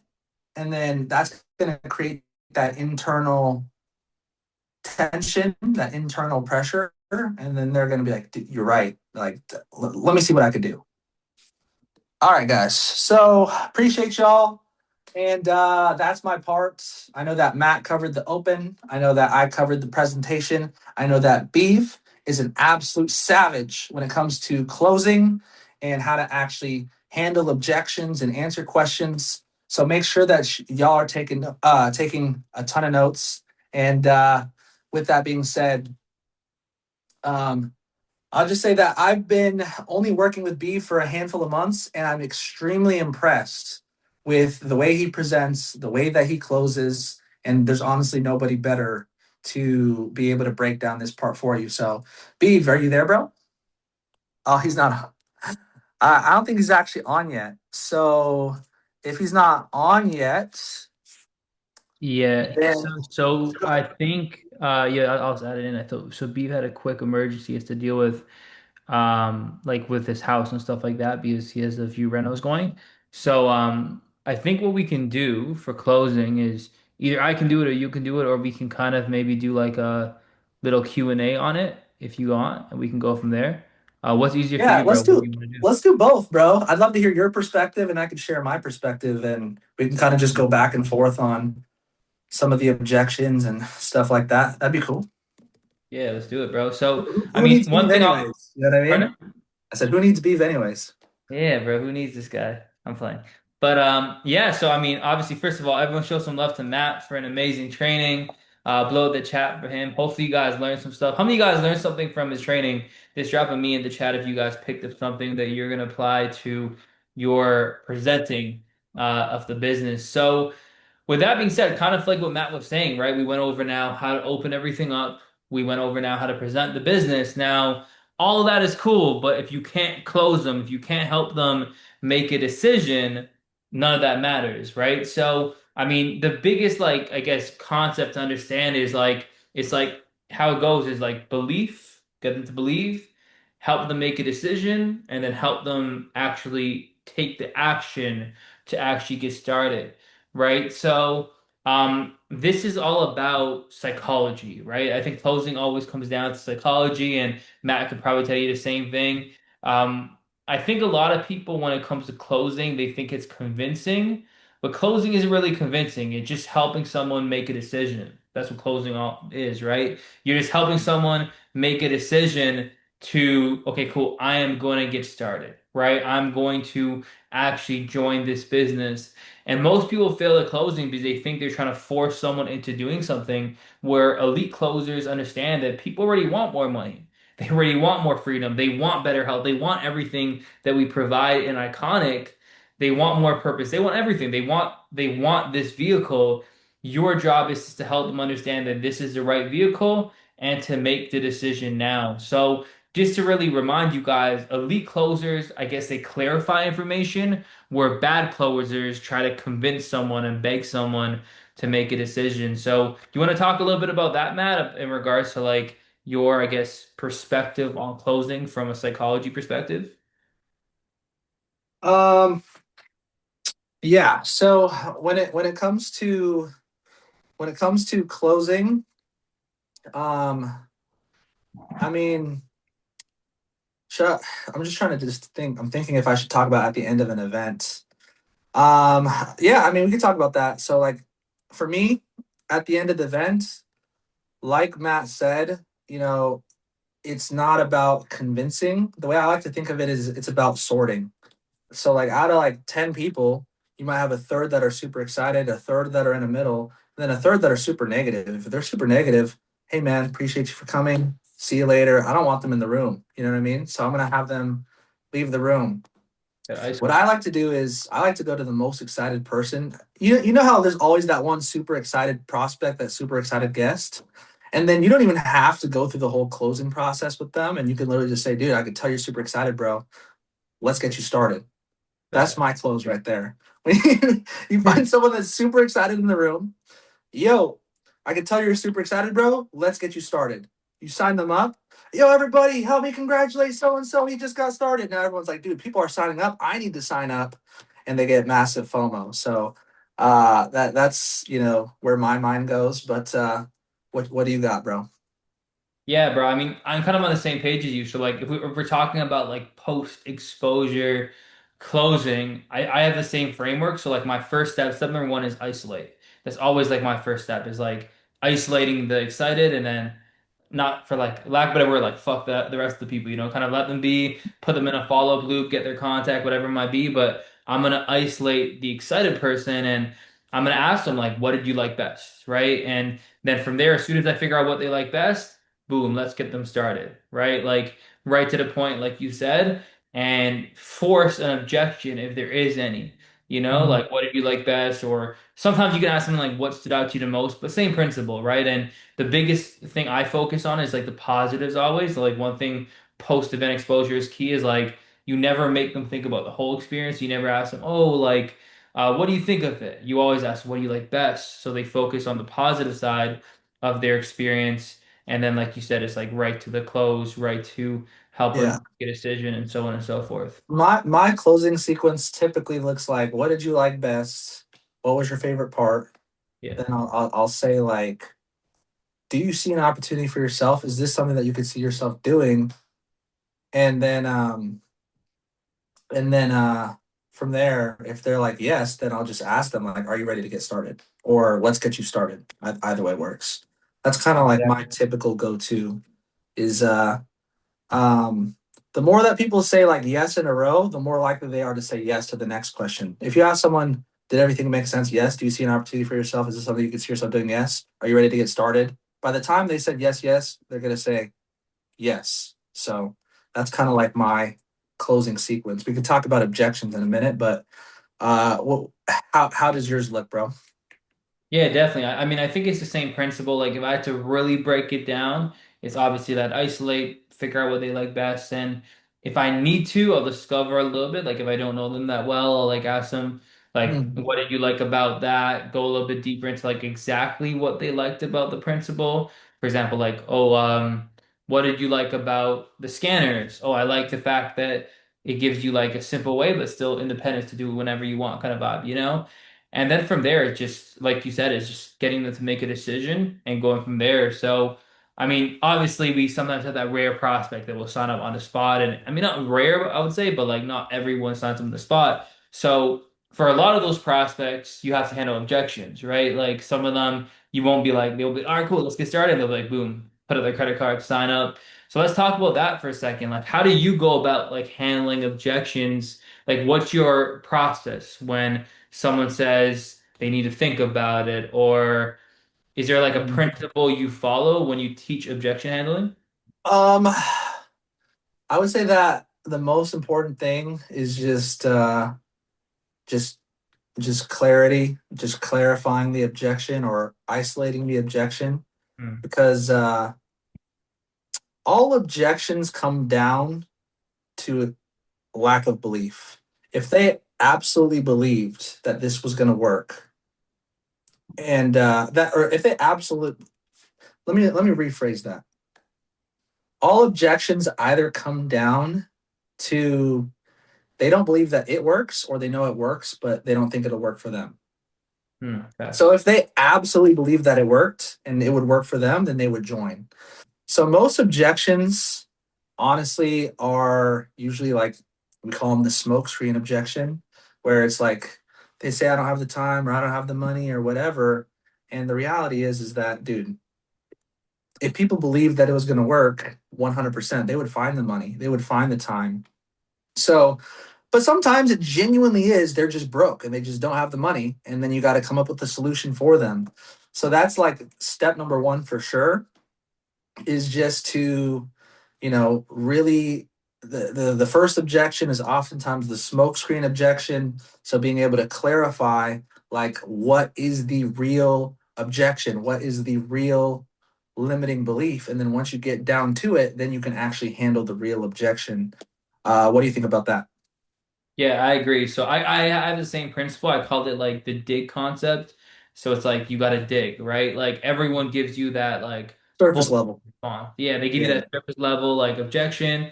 They'll be like, "Oh, I need to think about it." But like, what do you really need to think about, bro? Like it's one of those ones where a lot of people give you that like smoke screen, like you said, and then you got to dig past that and dig past that and dig past that until you find the root problem. And usually when you find the root problem, it's not as hard to solve as the surface level ones, where it'll just be like a simple, like you said, like create belief level in something, a misunderstanding, a misconception, whatever it might be. That's usually typically what happens. And once you can control the conversation enough to find out exactly the real reason why they're not signing up, it's very simple to find it and present a solution. And the only, like, in my opinion, like unhandable objections are the ones, like you said, if they're just broke or don't have the money, then obviously they won't be able to sign up. But like right away at least. But yeah, I think the biggest thing when it comes to objection handling, in my opinion, if I had to break it down, is to like dig to find the root problem. And when you find the root problem, then you handle it. Yeah. So yeah. So like do you use like the feel felt found approach after you find the root problem, or what's your like approach to that? I like feel felt found. I just feel like it's kind of overused. I think it's great. Honestly, I think it's really good. It works. It really does. Yeah. But for me, I to be honest, I have what I did was every time someone hit me with an objection or a question that I didn't know the answer to, I Yeah. just like I used to carry a notebook, bro, and then I would write down like what would have been the perfect response to that, and then I would just like get good at handling objections. I should have a better system like feel felt found.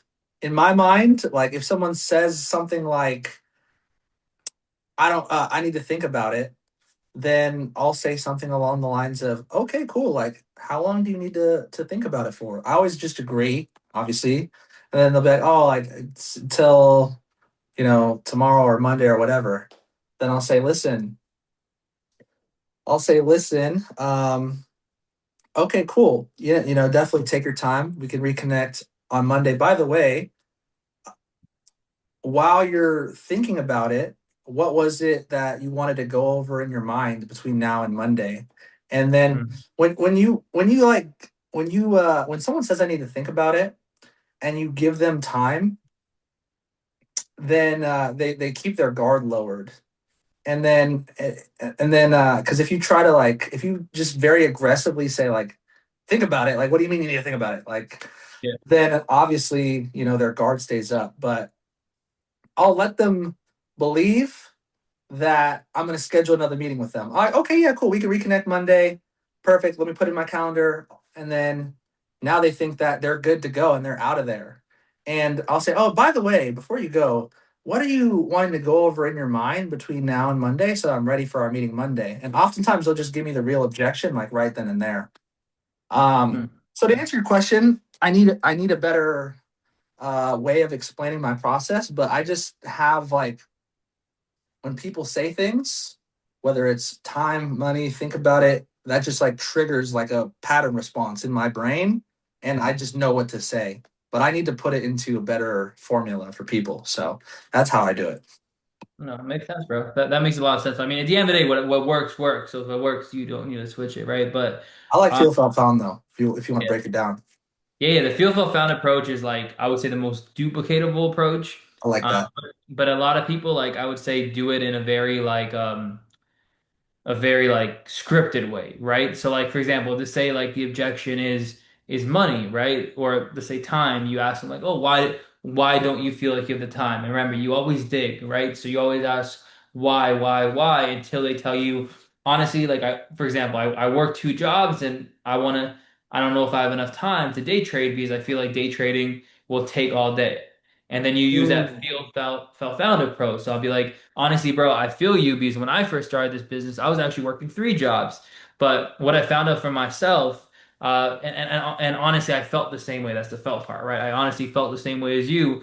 But what I found out from my experience, and that's where you tell your story, is it doesn't really take that much time to trade. Like, especially if you have a tool like the DeFi tool and stuff like that, you could spend an hour a day using our systems and still be making a good amount of income once you learn this skill. So it's like really just like handling the actual problem for what it is without actually directly handling it. You tell your story that handles it. So the feel felt found approach is good because you're not directly attacking their problem. It's like the classic approach, right? In network marketing, you're more just telling your story that indirectly makes them understand that, yo, if he did it like that, I can probably do it too. So that makes sense. Rather than you being like, yeah, bro, you definitely have the time. You can make time. Be like, no, I experienced the same thing as you, bro, and I actually figured out that it does work. You can make the time, or someone like you could make the time, which makes them think in their head they could. So that's how I do the feel, felt, found approach, bro. But I like one thing that. I want, go ahead. No, I said I like that. One thing I do with time objection Yeah, is if someone says that they don't have the time, in a genuinely confused way, not in a rude way, but like in a genuinely confused way, I'll be like, wait, how much time did you think you actually need? yeah, And then dude, most people like genuinely think that you need to be on the charts all day, and then you can explain to them how, exactly. Yeah, dude, you hop on our live sessions and out. I love the gym analogy, yeah, and I use that all the time. I'm like, listen, if if you want to get in great shape, we can agree it's something that anybody can do. Imagine you yeah. have the personal trainer, you have the diet, you have the workouts, you have everything that you need, and you just need to go to the gym an hour a day, a couple times a week. Dude, if you hop on our live trading sessions an hour a week, then that's enough for you to learn, grow, and get results. So that's kind of how I would do the time as well. Yeah. I like that, bro. That's a really good analogy because it makes it relatable and people understand like look, I don't need a crazy time, I just need the right system to I guess get in the best shape. It's the same principle with that. So no, I like that approach a lot. Hopefully you guys took notes on that one. Someone asked in the chat actually, how do you get back to the close after the field found? So that's a good question. So after you tell your story, right, then you kind of just leave them time to respond and then you kind of revamp it. So this is where like you would do like the question close. I don't know if you guys have heard the question close, but like an example of the question close is like someone's like, I don't have money. And instead of like defending it and like trying to be like, oh, you don't have money, like blah blah blah, like you just go like, oh, if money wasn't an issue, would you do it? And they say, now you know, or and then they say like no, and then you'd be like, okay, cool, so something deeper exists, right? Because if they still want to do it and money was an issue, that means a deeper problem exists, so they're lying to you about the initial problem. If they say yes, so my point is you do the question close first before you do the fill found, so you know now you handle their problem, now they should sign up, right? So if they say yes, then money isn't the real objection, it's just a problem to solve so you can solve that problem, right? So in an example of this situation, right? Just say I'm talking to Bob and Bob's like, "Oh, I don't know if I have the time." So before anything, I'll ask Bob. So just out of curiosity, Bob, if time wasn't the issue, would you join right now? And he's like, and you'll know right away. And if he's like, yes, I'll join. Then you can go right into the feel found approach, and then obviously you just go right into getting them started. If they say no, that means something deeper exists You did dive deeper into the problem to find the real objection. You ask that question again until you find the real objection, and then you solve it with a feel felt found approach. If that makes sense to you guys. Does that make sense to you guys? Just drop a yes in the chat if that makes sense. Hopefully it does. Cool. But yeah, that's the general format I would say as a whole. But yeah, that's really objection handling as a whole, bro. And then obviously worst case, you can't handle the objections, then you put them in a follow-up loop and go from there. But for the most part, yeah. I'd like to talk about that for 30 seconds. I think Yeah, let's say talk about it. you can't close them on the spot. Maybe they want more information, maybe they want to learn more. What's the next step for you? And I could definitely share what I do with the follow-ups as well.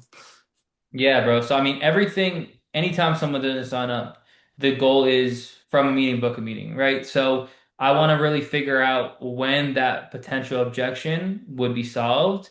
And I want to book something to solve that. So if it's trust, maybe we just had an event and they're a very green personality. They want to see a piece of the scanner. So I'll show them that next and I'll book a time that makes sense. If it's money, I'll figure out when they will have the Can you money. talk about the importance of doing it right then and there? Because people don't do that, bro. I know you said from a meeting, book a meeting, but like, how important is it to do it right then and there rather than you let them go and now you're chasing them kind of thing? Yeah, yeah, it's everything, especially at an event. Like no one can leave in my perspective, no one should leave the room if they're not signed up yet. Like no one, right? So if they leave the room, they should have their next meeting booked, or they should not leave the room. So I think that's everything, bro, because when it comes to building a business like this, when you give someone the time to leave and all that kind of stuff, they're probably gonna go focus on something else, right? And once their mind goes somewhere else, this is complete out of their situation. So if you already have a meeting booked, when they leave, at least you have something set in stone. Whether they follow up on it is completely up to them. But at least you have something in place in their calendar and their schedule so they understand that, okay, cool, this is something that I'm going to be doing. And they have something that makes sense for them because their objection is handled. If someone leaves a room without their objection being handled, they'll overthink it to the point where you'll probably never hear from them again, or they'll straight up tell you they don't want to do the business. So it's important before any prospect leaves a room, every objection needs to be handled 100%. And then a meeting should be booked next to solve whatever problem it could be to get them started, right? So if it's money, when they will have the money, right? If it's time, when they will have the time, right? And then you have to set up things in place that keep their interest peaked on your journey to their follow-up date. So say you're talking to Linda and Linda finishes school at the end of June and it's June 20th today. Well, then you got to probably make sure you have a few things that maybe just send her a video, something to keep her interested up until her end date so you can keep her in that loop to eventually get started. So that's what I would say. Thus far. Let me share my follow-up framework really quick. Yeah. So I made this up a couple years ago, Yeah. but multiple different exposures times speed equals sign up. So this is kind of how I think about it. Um, I love what Matt said is from a meeting, book a meeting, like right then and right there, like book a meeting with them. If it 20% of people are going to join on the spot, 80% of people, it's going to be the second exposure, third exposure, fourth exposure. And so book a meeting right then and there. If they didn't, they're either joining or they're booking that next exposure, essentially, like Matt said. And yeah, so multiple. Obviously, people need more than one exposure typically. Different exposures. So if I get someone on a three-way call, maybe they need to come to an event in person so that they can see the success stories and the energy. If they went to a big event, maybe I need to have them, on a more one-on-one personal level, and have a, more intimate conversation. Maybe they need to hop on one of our trading calls. I use our trading calls all the time, and that people hop on, and when they see us trading together, make money together, then that could be the exposure. But yeah, you want to have multiple different kinds of exposures so that they could see the platform in different ways. Time, speed, obviously within a short period of time, and then that's gonna increase the probability of them joining. They're not going to want to book another meeting if they didn't want to join. They just need a little bit more trust, a little bit more information. So if you book multiple exposures, if you get them to a big event and then you set up a follow up meeting with them, funny story. After big events, I used to never follow up with people because I'm like, well, they went to the big event, they didn't join. And then like I just lost so many leads. And then just by me booking a meeting the next day, and I was like, dude, I said, hey, if they didn't join on the spot, I said, hey, let's book a meeting for tomorrow, so that we can go over a game plan and talk about possible next steps and see how this can help you. If they didn't want to join on the spot, and literally, if they met with me the next day, 80% of the time they would join. They just needed another exposure. They just needed to, yeah. So if they come to a big event, then I'm going to set up like I'll say game plan. I'll say, dude, let's hop on a call tomorrow. We can go over a game plan and see how this could possibly help you. But in reality, it's just me answering any questions that they had and then just closing. That's all it really is. Um, and then if they still don't join, maybe they now need to, see some of our live trading calls so that they could see us trading together, making money together. Seeing is believing for some people. One thing I like to do is our results chat. I like to screen record our results chat and send it to people. I say, dude, look what we did from our live session this morning. And so that's another way. But if you do multiple different kind of exposures back to back to back in a short period of time, then that's going to be the highest probability of them joining. So, Matt, how do you feel about that? Oh, my bad, I was muted. But what I was saying is like, yeah, speed is everything. I didn't mention that, but you want to strike when the iron's hot. Like that's when people are the most excited. They just saw the exposure. You want to give them as much information in the shortest time frame possible to get them to make a decision. So I'm 100% on agreement with you on that, bro. Like you want to do it with speed, and I always yeah, multiple types of everything. Like you don't want to just keep having them to event. They might want to see a different style to make them go over that. Because that's all closing really is, right? It's pushing them to make that decision. So how do you push them to make a decision? It's simply put by obviously making them see what they need to see. And it could be different things for every personality type. That's why it's so important we understand that we're talking to different people and every person might need something different for them to close.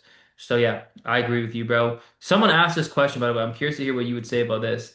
If someone tells you, I think I'm gonna try to fund up and see if I can do it alone first.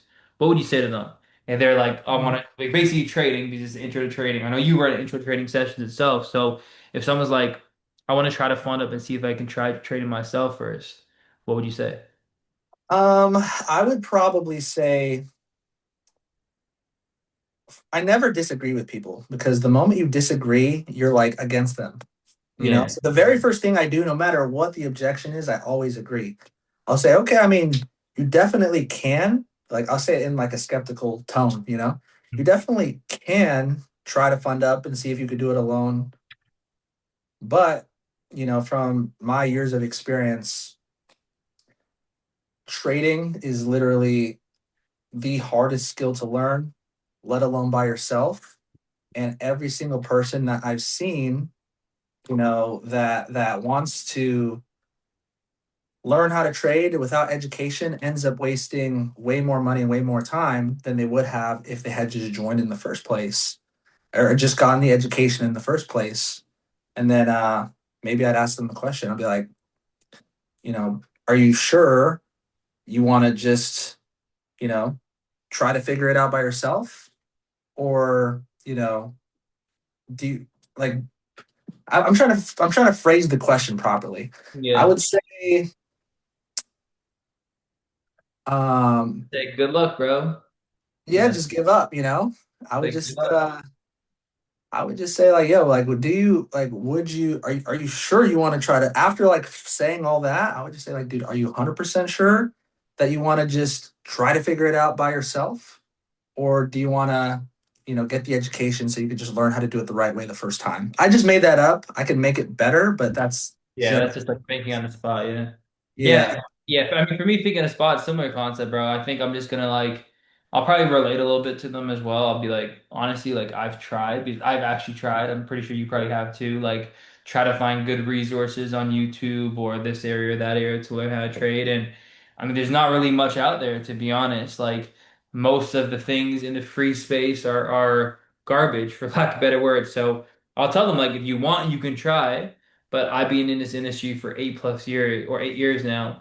And Mhm. you guys can talk about your experience, whatever you've experienced so far, or what you've seen so far. Maybe you've not been in the industry long, but you've seen it, and you can be like, I've seen it, and I've seen the amount of people that come in and learn and lose and whatever it might be, doing it by themselves. So there's a reason why I still pay for this to this day, you know?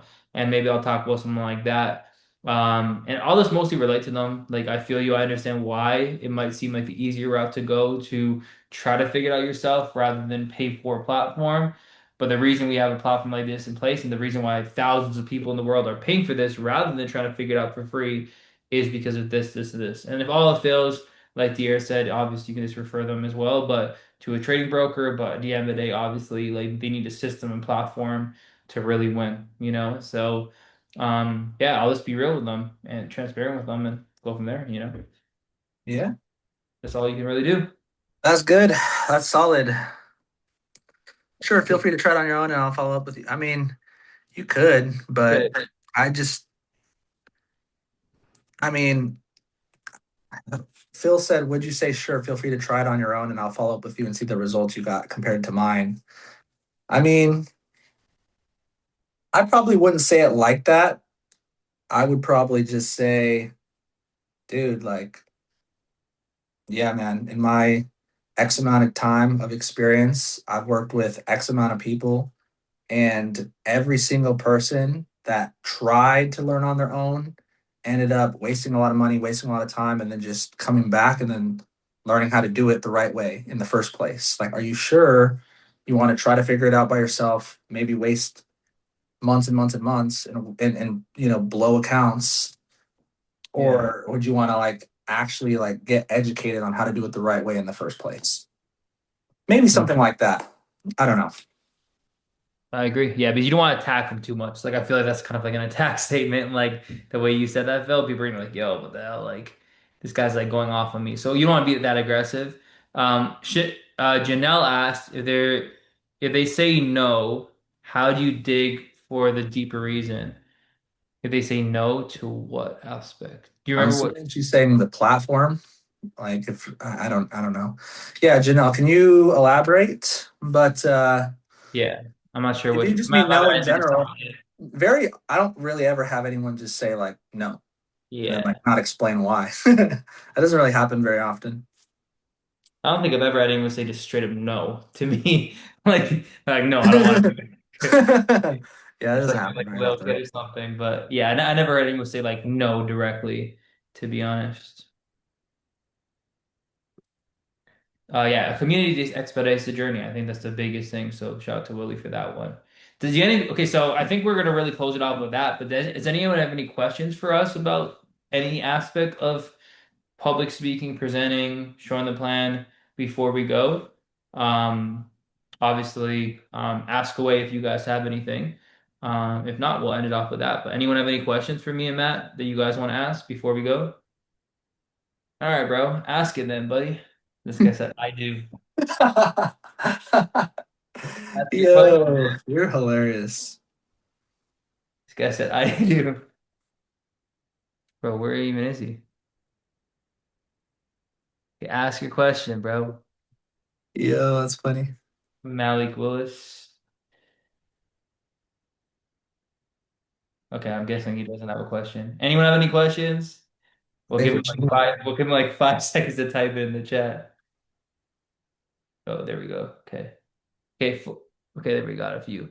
Okay, for the question when they were saying no time, not the issue when you asked if the time. Oh, okay. So if they say no, so you're talking about okay, so you're talking about like okay, yeah. So when we were talking about the different types of objections and so on and so forth. So I forgot like the exact situation, but I think it was like You were talking about how The question point, right? when clarifying objections, like if you were to say to somebody, yo, just to be clear, if you did have more time, then you would join today, Oh right? yeah, yes, yeah, yeah. And if they said no, what you would do, I think, is So, what you. so I would dig deeper. So if they say no, then that means there's something deeper that exists. So then I would ask them questions. I'd ask them more questions to find out the root problem. So okay, cool. So if it's no, then obviously there's a bigger problem than time, or there's a bigger problem than money. Um, is there so what else? Tell me a little bit more. What else is holding you back You from say joining? between you and me, like you're not gonna tell anyone. Between you and me, bro. What was really holding you back? Exactly. Be real with me, bro. Like that kind of vibe, you know? Okay. Okay. The Now, pro code book is out. Are we doing anything to go through it together? I mean, we could do a book club if you want. Good. Yeah, I mean, we could do a book club. I mean, yeah, if you guys have the book. Matt, did you get the book? Not yet. Did you Did you it sent go? it? Yeah, yeah, I sent it a while ago. You didn't get any yet? I don't think so. Did Uh, it say it went through? yeah, it said it went through. I don't know if it said it's fully shipped yet, though. I haven't checked, honestly. Okay. Yeah, let me know. I haven't got it yet. Yeah, I'll let you know. Okay, so Willie, we might do like we'll probably talk about that. Maybe we'll do like we'll add a little community book club in so we can like read it together, or like do a chapter every week kind of vibe, and then we can review it together. That could be kind of cool. Maybe we can ask something like that. So that's Willie's question. Dier's question is when it comes to travel, is it more effective to show the discounts or the video? I'm not sure which video in RFG Academy you're talking about, but yeah, probably show them it because people want to see like proof, especially if it's a one-on-one, you're definitely showing them the discounts. Like you want to actually like hop on a call with them and actually show them the platform they're going to be using as a whole. So 100% of that. Yeah, show the discounts on the Atlas. Like, yeah, don't show any Atlas video or anything like that. Like, literally show them the discounts. Yep. All right. I think we're good to go. Matt, Yeah, appreciate you, bro. Thanks for having me on here, bro. no problem. Thank you for the value provided. Everyone who hopped on, everyone, make sure you guys are locking in. Make sure you guys are applying everything we trained on today. And yeah, thank you guys for hopping on. Drop your biggest takeaways in whatever chat you're in. And I'll see you guys on the next call. Peace out, guys. Later.